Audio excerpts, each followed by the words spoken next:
A man walks into a meeting, speaks with certainty, and is described as decisive. A woman walks into the same meeting, speaks with the same certainty, and is described as arrogant.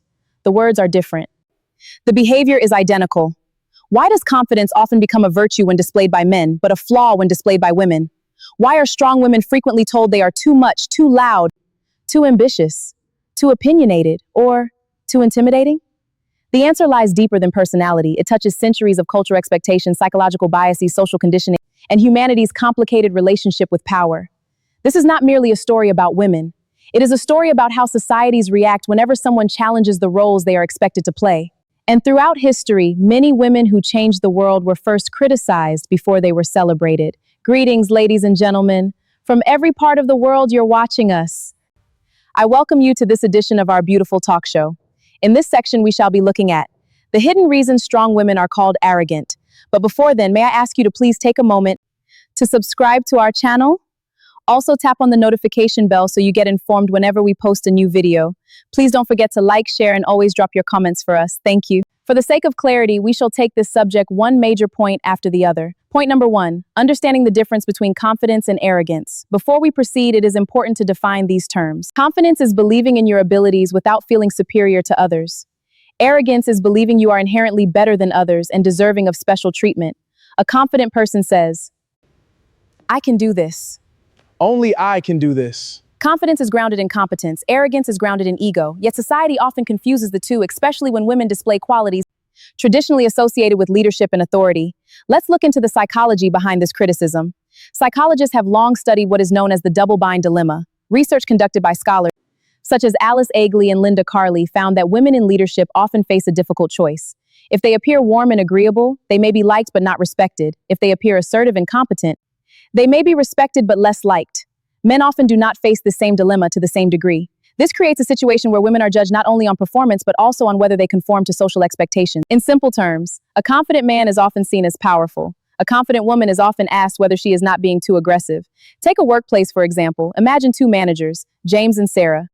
Both oversee teams of 20 employees. During a meeting, both reject a weak proposal and recommend a stronger strategy. Afterward, employees describe James as strong, visionary, and decisive. Sarah receives different labels: difficult, intimidating, controlling. Nothing changed except the gender of the person making the decision. This phenomenon has been repeatedly observed in organizational psychology studies. People often unconsciously evaluate identical behaviors differently depending on who displays them. Point number 2, society rewards compliance more than strength. There is an old African proverb that says, "The tree laden with fruit attracts stones." People often criticize those who stand out. A woman who quietly follows expectations may receive little resistance, but a woman who pursues leadership, independence, influence, or success often becomes highly visible. Such visibility attracts scrutiny. The criticism is not always because she is wrong. Sometimes it is because she is noticeable. Throughout history, people have rarely attacked mediocrity. They attack significance. Point number 3, the fear of changing social roles. Human beings naturally seek predictability. When traditional expectations change, discomfort often follows. For centuries, many cultures assigned distinct social roles to men and women. As educational opportunity expanded and women entered leadership positions in greater numbers, some people welcomed the change while others resisted it. Whenever old structures evolve, criticism emerges. History shows this pattern repeatedly. People criticize women for seeking education. People criticize women for entering politics. People criticize women for becoming business owners. People criticize women for competing in professions previously dominated by men. Many of these criticisms later appeared unreasonable once society adjusted to the new reality. For example, consider a woman who launches a successful business. She works 16-hour days.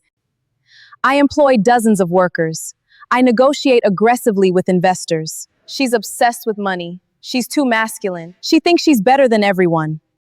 Yet a male entrepreneur displaying identical behavior might be called ambitious and driven. This illustrates what researchers call role incongruity. People expect certain behaviors from certain groups. When someone violates those expectations, observers often react negatively even if the behavior itself is productive. Point number 4, the competence penalty. One fascinating finding in leadership research is that highly competent women can sometimes experience what scholars call a competence penalty. As women become more successful and authoritative, some people begin perceiving them as less likable. Why? Because competence and authority are traits traditionally associated with leadership, while many cultures also expect women to remain nurturing, accommodating, and differential. When competence becomes highly visible, some observers perceive a conflict between these expectations. This creates criticism that has little to do with actual behavior. Point number 5, strong women often challenge insecurities. Sometimes criticism has less to do with the woman and more to do with the observer. A confident woman can unintentionally expose another person's insecurities. For example, consider two friends. One constantly complains about her circumstances but takes no action. The other pursues education, builds skills, starts a business, and steadily improves her life. The second woman's success becomes a mirror. And mirrors can be uncomfortable. As a popular saying goes, your success often reminds others of the opportunities they neglected. Not all criticism comes from envy, but envy has fueled countless attacks throughout human history. Here are some historical examples. Many influential women faced severe criticism during their lifetimes. Joan of Arc was ridiculed, condemned, and executed before later becoming a symbol of courage. Marie Curie endured intense public scrutiny despite her groundbreaking scientific achievements. Margaret Thatcher was admired by some and fiercely criticized by others for her strong leadership style. Whether one agrees with these women or not, their experiences reveal a recurring truth. Strong women often generate stronger reactions than average women. The larger the influence, the louder the criticism. Point number 6, confidence is not the same as dominance, a common misconception. Confidence doesn't mean controlling others. True confidence means speaking without fear, setting healthy boundaries, accepting responsibility, and remaining composed under pressure. Respecting oneself without degrading others.